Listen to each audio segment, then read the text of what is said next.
श्री तुलसी महारानी करो बिन सिर नाय, जो मम हो संकट विकट दीजे माते सहाय। प्रेम से बोलिए तुलसी माता की जय। श्री हरि विष्णु की जय।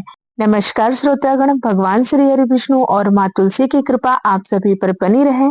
एकादशी के पारण की पावन कथा। जिस प्रकार एकादशी का व्रत पारण के बिना अधूरा माना जाता है, वैसे ही पारण बिना तुलसी माता की कथा के अधूरा माना जाता है।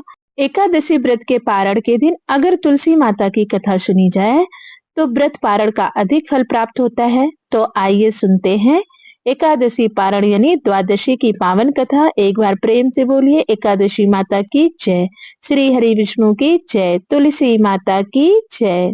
एक बुढ़िया माई थी जो तुलसी जी को सींचती और कहती, हे तुलसी माता, सत की दाता, मैं तेरा बीडला सींचती हूँ, मुझे बहू दे, पीताम्बर की धोती दे, मीठा मीठा घास दे, बैकुंठ में वास दे, चटक की चाल दे, पटक की मौत दे, चंदन का काठ दे, रानी सा राज दे, दाल भात का भोजन दे, ग्यारस की मौत दे, कृष्ण जी का कंधा दे।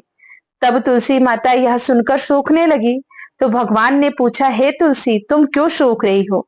तुलसी माता ने कहा कि एक बुढ़िया रोज आती है और यही बात कह जाती है, मैं सब बात तो पूरा कर दूंगी, लेकिन कृष्ण का कंधा कहां से लाऊंगी? तो भगवान बोले, जब वो मरेगी तो मैं अपने आप कंधा दे आऊंगा, तो बुढ़िया माई से कह दे। जब बुढ़िया माई मर गई, सब लोग आ गए। जब माई को ले जाने लगे तो वह किसी से ना उठी। तब भगवान एक 12 वर्ष के बालक का रूप धारण करके आए। बालक ने सबसे कहा, मैं बुढ़िया माई के कान में एक बात कहूंगा, जिससे बुढ़िया माई उठकर बैठ जाएंगी। बालक ने कान में कहा, बुढ़िया माई मन की निकाल ले, पीताम्बर की धोती ले, मीठा मीठा घास ले, बैकुंठ का वास ले, चटक की चाल ले, पटक की मौत ले, कृष्ण जी का कंधा ले। यह सुनकर बुढ़िया माई हल्की हो गई। भगवान ने कंधा दिया और बुढ़िया माई को मुक्ति मिल गई। हे तुलसी माता, जैसे बुढ़िया माई को मुक्ति दी, सबको देना। प्रेम से बोलिए तुलसी माता की जय।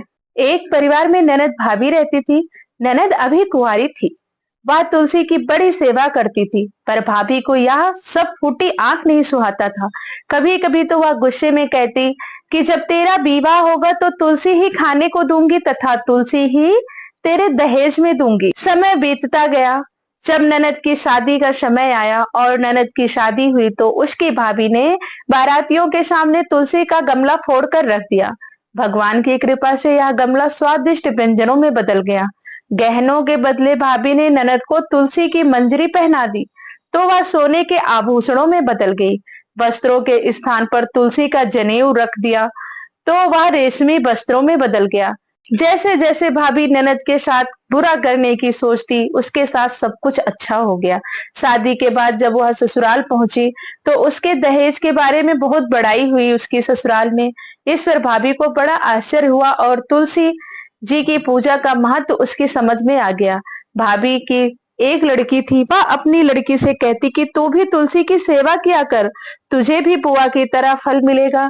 पर लड़की का मन तुलसी जी की सेवा में नहीं लगता था।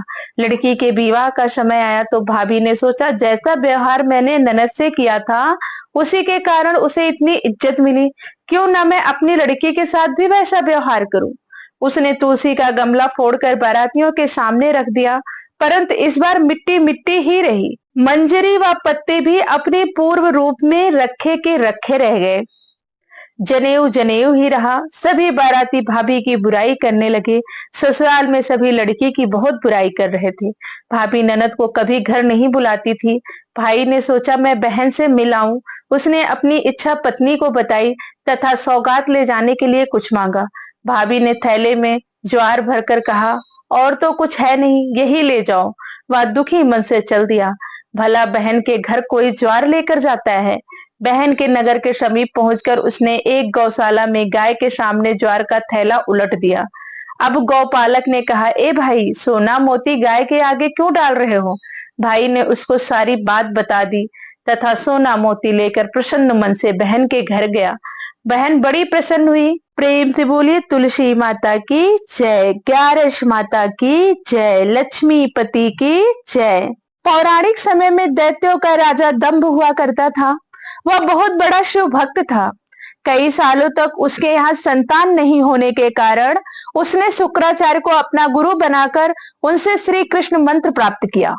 यह मंत्र प्राप्त करके उसने पुष्कर सरोवर में घोर तपस्या की। भगवान विष्णु इसकी तपस्या से प्रसन्न हुए और उसे संतान प्राप्ति का वरदान दे दिया। भगवान विष्णु के वरदान से राजा दंभ के यहाँ एक पुत्र ने जन्म लिया। इस पुत्र का नाम शंखचूड़ रखा गया। बड़ा होकर शंखचूड़ ने ब्रह्मा जी को प्रसन्न करने के लिए पुष्कर में घोर तपस्या की। उसकी तपस्या से प्रसन्न होकर ब्रह्मा जी ने उसे वरदान मांगने को कहा। तब शंखचूड़ ने वरदान मांगा कि वह हमेशा अजर अमर रहे, वह कोई भी देवता उसे मार ना पाए। ब्रह्मा जी ने उसे यह वरदान दिया और कहा कि वह बद्री वन जाकर धर्मध्वज की पुत्री तुलसी जो तपस्या कर रही है उससे विवाह कर ले।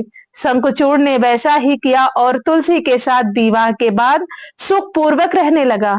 उसने अपने बल से देवताओं, असुरों, दानवों, राक्षसों, गंधर्वों, नागों, किन्नरों, मनुष्यों तथा त्रिलोकी के सभी प्राणियों पर विजय प्राप्त कर ली। वह भगवान श्री कृष्ण का परम भक्त था। शंखचूड़ के अत्याचारों से सभी देवता परेशान होकर ब्रह्मा जी के पास गए और ब्रह्मा जी उन्हें भगवान विष्णु के पास ले गए।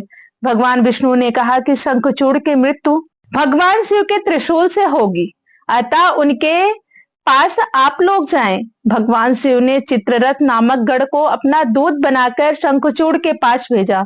चित्ररथ ने शंखचूड़ को समझाया कि देवताओं को उनका राज्य लौटा दे, परंतु शंखचूड़ ने मना कर दिया और कहा कि वह महेश्वर से युद्ध करना चाहता है। भगवान शिव को जब यह बात पता चली तो वे युद्ध के लिए अपनी सेना लेकर निकल पड़े। इस तरह देवता और दानवों में घमासान युद्ध हुआ, परंतु ब्रह्मा जी के वरदान के कारण शंखचूड़ को देवता नहीं हरा पाए।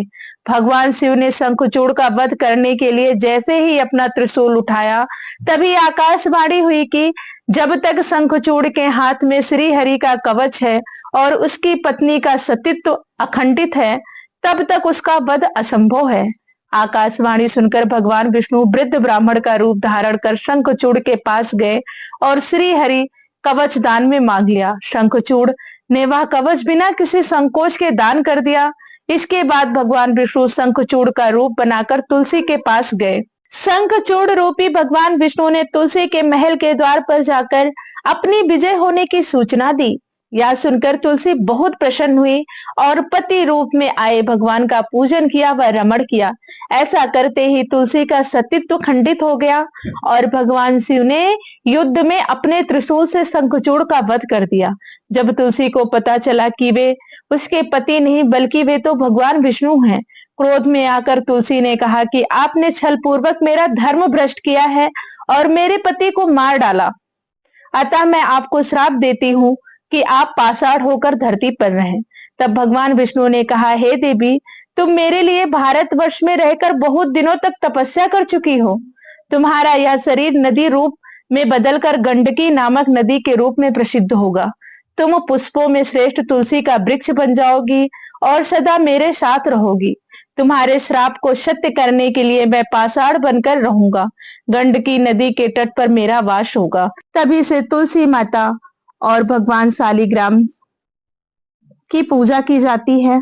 एक बार प्रेम से बोलिए तुलसी माता की जय, भगवान शालिग्राम की जय। एक समय में धर्मज नामक के राजा हुआ करते थे। उनकी कन्या तुलसी यौन अवस्था में थी। अपने विवाह की इच्छा लेकर तुलसी तीर्थ यात्रा पर निकल पड़ी। उन्होंने कई जगह यात्रा की। एक स्थान पर उन्हें तरुण अवस्था में भगवान श्री गणेश को तपस्या में लीन देखा। भगवान गणेश का रूप अत्यंत मोहक और आकर्षक था। तुलसी भगवान गणेश के इस रूप पर मोहित हो गई और अपने विवाह का प्रस्ताव उनके समक्ष रखने के लिए उनका ध्यान भग्न कर दिया। भगवान गणेश ने स्वयं को ब्रह्मचारी बताते हुए तुलसी का विवाह प्रस्ताव ठुकरा दिया। तुलसी को भगवान गणेश के इस रूखे व्यवहार और अपना विवाह प्रस्ताव ठुकराए जाने के बाद बहुत दुख हुआ और उन्होंने आवेश में आकर भगवान गणेश को 2 विवाह होने का श्राप दिया। इस पर गणेश जी ने भी तुलसी को असुर से विवाह होने का श्राप दे डाला। बाद में तुलसी को अपनी भूल का एहसास हुआ और भगवान गणेश से क्षमा मांगी। ना तुम्हारा श्राप खाली जाएगा और ना मेरा। मैं रिद्धि और सिद्धि का पति बनूंगा और तुम्हारा भी विवाह राक्षस जलंधर से अवश्य होगा। लेकिन अंत में तुम भगवान विष्णु और श्री कृष्ण की प्रिया बनोगी और कलयुग में भगवान विष्णु के साथ तुम्हें पौधे के रूप में पूजा जाएगा। लेकिन मेरी पूजा में तुलसी का प्रयोग कभी नहीं किया जाएगा। प्रेम से बोलिए तुलसी माता की जय, गणेश भगवान की जय। एकादशी का व्रत हो या कोई भी भगवान विष्णु से जुड़ा हुआ व्रत है तो वह बिना तुलसी माता की पूजा के अधूरा माना जाता है या उनकी कथा के अधूरा माना जाता है। जिस प्रकार भगवान तुलसी दल के बिना भोग नहीं ग्रहण करते, वैसे उनकी कथा के बिना, तुलसी माता की कथा के बिना पूजा नहीं स्वीकार करते। आइए इससे जुड़ी एक कथा का श्रवण करते हैं। भगवान शिव ने अपने तेज को समुद्र में फेंक दिया था, जिससे महातेजस्वी बालक का जन्म हुआ। इस बालक का नाम था जलंधर। जलंधर आगे चलकर एक पराक्रमी दैत्य राजा बना। जलंधर बहुत ही राक्षस प्रवृत्ति का था। जलंधर का विवाह दैत्य राज कालनेमी की कन्या वृंदा से हुआ। एक बार जलंधर ने माता लक्ष्मी को प्राप्त करने की इच्छा से उनसे युद्ध किया, लेकिन समुद्र से उत्पन्न होने के कारण माता लक्ष्मी ने जलंधर को अपने भाई के रूप में स्वीकार कर लिया। जलंधर जब पराजित हो गया, तब वह देवी पार्वती को पाने की लालसा से कैलाश पर्वत पर पहुंच गया। इसके बाद जलंधर भगवान शिव का रूप धारण कर माता पार्वती के पास पहुंचा, लेकिन माता पार्वती ने अपने योग बल से उसे तुरंत ही पहचान लिया और माता पार्वती वहां से तुरंत ही अंतर ध्यान हो गई। वहां जलंधर भगवान शिव के साथ ही युद्ध करने लगा। देवी पार्वती ने सारा वृतांत भगवान विष्णु को सुनाया। जलंधर की पत्नी वृंदा अत्यंत पतिव्रता स्त्री थी। उसी के पतिव्रत धर्म की शक्ति से जलंधर ना तो मारा जाता था और ना ही पराजित होता था। इसलिए जलंधर का नाश करने के लिए वृंदा के पतिव्रत धर्म को भंग करना बहुत आवश्यक था। इसके बाद भगवान विष्णु एक ऋषि का रूप धारण करके वन में पहुंचे, जहां वृंदा भ्रमण कर रही थी।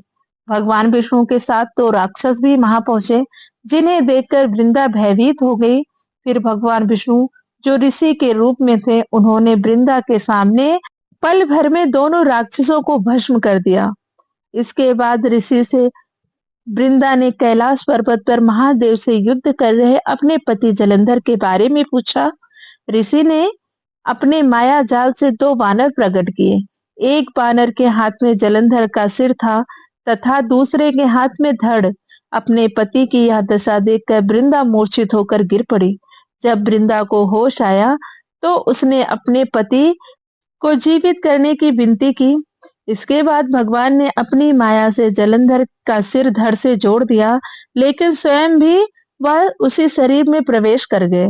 वृंदा इसके बारे में नहीं जानती थी कि उसके पति के शरीर में कोई और प्रवेश कर गया है।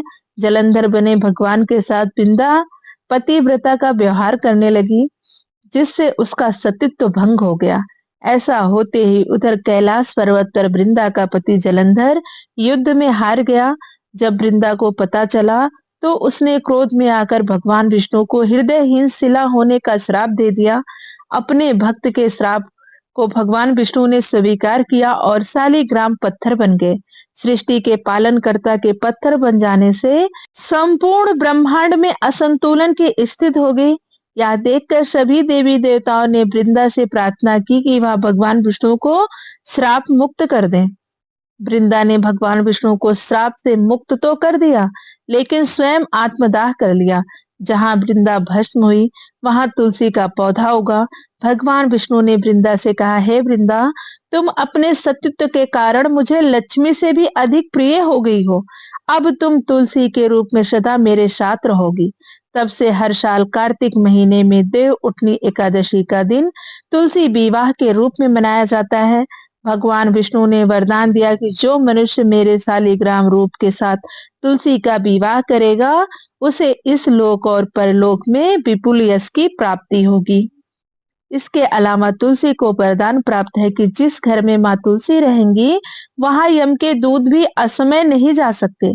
मृत्यु के समय जिसके प्राण मंजरी रहित तुलसी और गंगा जल मुख में रखकर निकल जाते हैं, वह पापों से मुक्त होकर बैकुंठ धाम को प्राप्त होता है। जो मनुष्य तुलसी व आंवले की छाया में अपने पितरों का श्राद्ध करता है, उसके पितृ मोक्ष को प्राप्त हो जाते हैं। प्रेम से बोलिए तुलसी माता की जय। ग्यारस माता की जय। श्री हरि विष्णु की जय। दोस्तों, यह थी एकादशी पारण की पावन कथा। अगर आपको कथा अच्छी लगी हो तो प्लीज वीडियो को लाइक करें, शेयर करें और चैनल को जरूर सब्सक्राइब कर लें ताकि सभी व्रत त्योहारों की कथा आपको आसानी से मिल सके। वीडियो के अंत तक बने रहने के लिए धन्यवाद। राधे राधे। जय माता दी।